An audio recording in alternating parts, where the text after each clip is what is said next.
केरला के एक छोटे से गांव से निकलकर सैम और सोफिया ने मेलबर्न, ऑस्ट्रेलिया से 18 किलोमीटर दूर एक शांत इलाके एपिंग में अपनी एक छोटी सी दुनिया बसाई थी। लेकिन 13 अक्टूबर 2015 की सुबह कुछ ऐसा हुआ जिससे अब्राहम परिवार की पूरी जिंदगी अंधेरे में चली गई। हेलो व्यूअर्स, हमारे चैनल क्राइम मिस्ट्रीज डिकोडेड में आपका स्वागत है।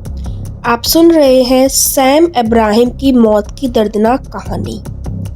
13 अक्टूबर 2015 की सुबह सैम की पत्नी सोफिया ने इमरजेंसी सर्विसेज को घबराते हुए कॉल किया और बताया कि उनके पति कोई रिस्पॉन्स नहीं दे रहे हैं। उसने अपने 7 साल के बेटे को उठाया जो सैम के पास ही सोया हुआ था। सोफिया ने अपनी बहन सोनिया को भी कॉल किया जो मेलबर्न में ही रहती थी। जब मेडिकल टीम सोफिया के घर पहुंची तो उन्होंने सैम को बिस्तर पर मरा हुआ पाया। उसके शरीर पर कोई चोट के निशान नहीं थे। मौत का कारण अब भी अनजान था। किसी को समझ नहीं आ रहा था कि रात को सैम सही सोया था तो सुबह अचानक क्या हो गया। पुलिस को भी इन्फॉर्म किया गया पर पुलिस को कोई भी ऐसे साइंस नहीं मिले जिससे समझ आए कि सैम को रातों रात ऐसा क्या हो गया। सैम के घर केरला में एक कॉल जाती है। कॉल करने वाली कोई और नहीं सोफिया ही थी जो सैम के बारे में रोते हुए सैम के पेरेंट्स को ये खबर दे रही थी कि सैम की मौत हो गई है। ये खबर सुनकर सैम के पेरेंट्स के पैरों तले जमीन खिसक गई। उन्हें इतनी दूर बैठे समझ ही नहीं आया कि सोफिया उन्हें ये क्या बता रही है। शुरुआती जांच में मेलबर्न पुलिस को ये केस कार्डियक अरेस्ट का लगा था। 3 दिन बाद सारी कागजी कार्रवाई हो जाने के बाद सोफिया 18 अक्टूबर 2015 को अपने 7 साल के बेटे और अपनी बहन सोनिया के साथ सैम की बॉडी जो कि कॉफिन में कैद थी लेकर केरला चली जाती है। ऑस्ट्रेलिया पुलिस और वहां की मेडिकल टीम को कोई फाउल प्ले नजर नहीं आ रहा था तो उन्होंने सैम की बॉडी को केरला ले जाने में पूरी मदद की। केरला पहुंचने के बाद सैम की बॉडी को कब्रिस्तान में दफना दिया जाता है और पूरा परिवार शोक की लहर में बह जाता है। 34-35 साल की उम्र में हार्ट अटैक आ जाने से मौत होना किसी को भी तोड़ सकता है। पूरा परिवार यकीन ही नहीं कर पा रहा था कि उनका बेटा इस दुनिया में अब नहीं रहा। इसके बाद 5 दिन बीत जाते हैं और उसके बाद सोफिया जो कि ऑस्ट्रेलिया में वर्किंग थी वो अपने बेटे और अपनी बहन के साथ ऑस्ट्रेलिया वापस चली जाती है। नौकरी की वजह से उसने कहा कि उसको वापस जाना पड़ेगा। अब सोफिया चली गई ऑस्ट्रेलिया वापस और यहाँ केरला में सैम के पेरेंट्स को ये टेंशन होने लगी कि सोफिया छोटे बच्चे के साथ 1000 मील दूर कैसे मैनेज करेगी। सोफिया पर हर सैटरडे अपने इन-लॉज को कॉल करती थी। अब धीरे धीरे वक्त बीतता गया। करीब 9 महीने ऐसे ही बीत गए। उसके बाद 2016 का साल आ गया। अब हुआ ये कि सोफिया जो हर सैटरडे केरला अपने इन-लॉज से बात करती थी उसका फ़ोन आना बंद हो गया। एक के बाद एक सैटरडे बीतता चला गया पर सोफिया का फ़ोन नहीं आया। अब घर वाले यहाँ केरला में परेशान। उन्होंने अपने जानकारों से पता लगवाया तो पता चला कि सोफिया तो पिछले 15 से 20 दिन से जेल में है, ऑस्ट्रेलियन पुलिस की कस्टडी में। परिवार वालों को कुछ समझ नहीं आ रहा था तो बताया गया उसने अपने हस्बैंड सैम अब्राहम का मर्डर किया था। आगे और पता चला कि इस मर्डर में उसके साथ एक आदमी और शामिल था। उसका नाम है अरुण कमलासन। केरला की इसी कोल्लम जिले का ये भी रहने वाला था जहां सोफिया और सैम रहते थे। अब घर वालों ने पहली बार ये नाम सुना था। ये सुनने के बाद सबके होश उड़ गए, क्योंकि सैम की मौत तो हार्ट अटैक से हुई थी और सबके पास एक ही सवाल था कि ऐसा क्यों कि एक बीवी और एक आदमी ने मिलकर किसी का मर्डर कर दिया, जो कि उसी बीवी का पति था और उसके 7 साल के बच्चे का पिता। और उस आदमी और सोफिया का क्या रिलेशन था? अब इस सवाल के जवाब के लिए सामने एक कहानी आई। अब कहानी ऐसी थी कि बचपन से सैम और सोफिया केरला के एक इलाके में रहते थे। दोनों बचपन से ही एक दूसरे को जानते थे, क्योंकि दोनों एक ही स्कूल जाते थे और एक ही कॉलेज जाते थे और उनकी दोस्ती अच्छी थी। वो दोनों हर संडे को चर्च भी साथ में ही जाते थे। तो आप ऐसा समझ सकते हैं कि इन दोनों का बचपन का प्यार था, सैम और सोफिया का। जब ये दोनों बड़े हुए तो सैम को ओमान में एक मनी एक्सचेंज में जॉब मिल गई।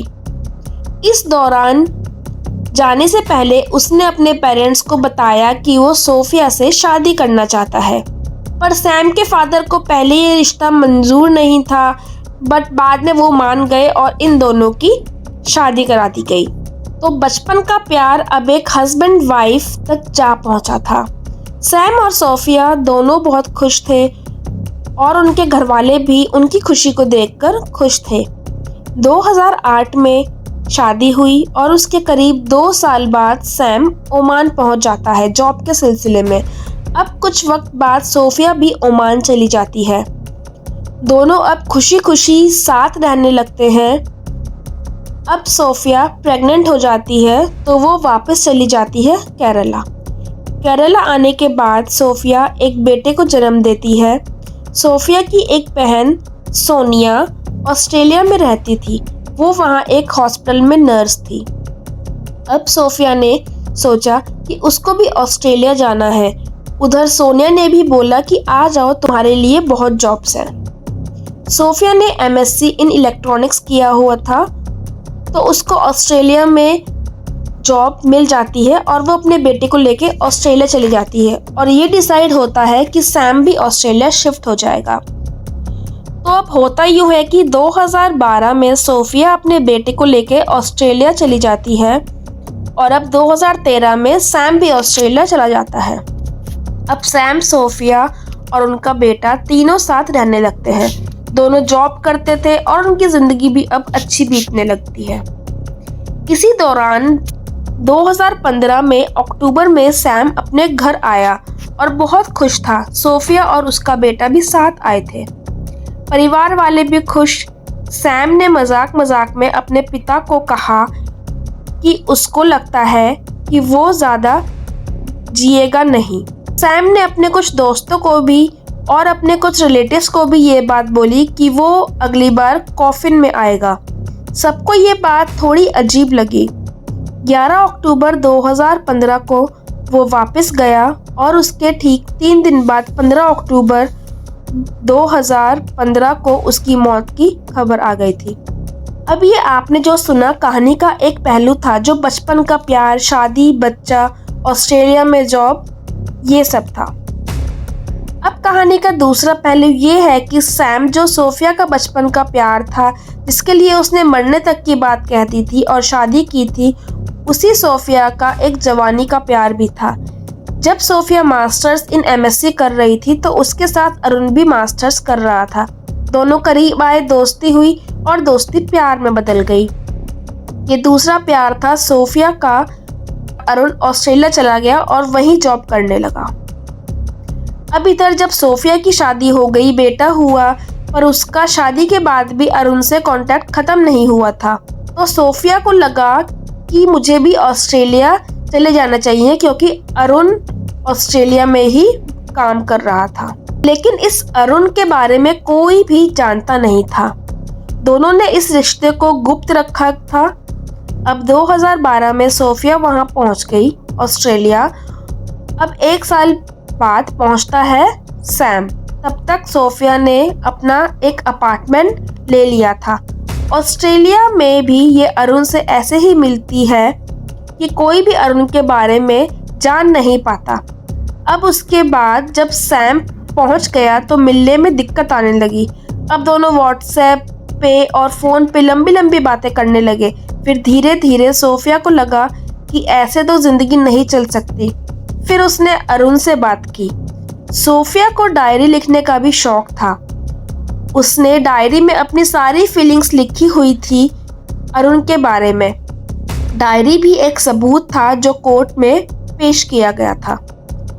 अब दोनों ने मिलकर प्लान किया कि अगर सैम को रास्ते से हटा दे तो ये साथ रह सकते हैं। और वैसे भी ये अपना देश नहीं है, हम अपने देश भारत से बहुत दूर ऑस्ट्रेलिया में हैं, तो यहाँ कौन पूछने वाला है। सोफिया और अरुण ने प्लान बनाया कि किसी को शक भी ना हो तो सैम को ऐसा पॉइजन दे देते हैं जिससे लगे उसको हार्ट अटैक हुआ था। इसके बाद अक्टूबर 2015 को जूस में मिलाकर सोफिया ने साइनाइड अपने पति सैम को दे दिया। सैम ने जूस पी लिया और सैम की मौत हो गई। पूरी रात सोफिया उसी बेड पे जिस पे सैम मरा हुआ पड़ा था रही और उसका 7 साल का बेटा भी रहा। सोफिया सुबह होने का वेट करने लगी। सुबह होते ही सोफिया ने चिल्लाना शुरू कर दिया। पड़ोसी आए, हॉस्पिटल ले गए और यही बोला जा रहा था कि सैम को हार्ट अटैक आया है। सोफिया ने अपनी बहन सोनिया को भी बुलाया जो कि एक नर्स थी। उसको भी यही लगा कि सैम को अटैक आया है।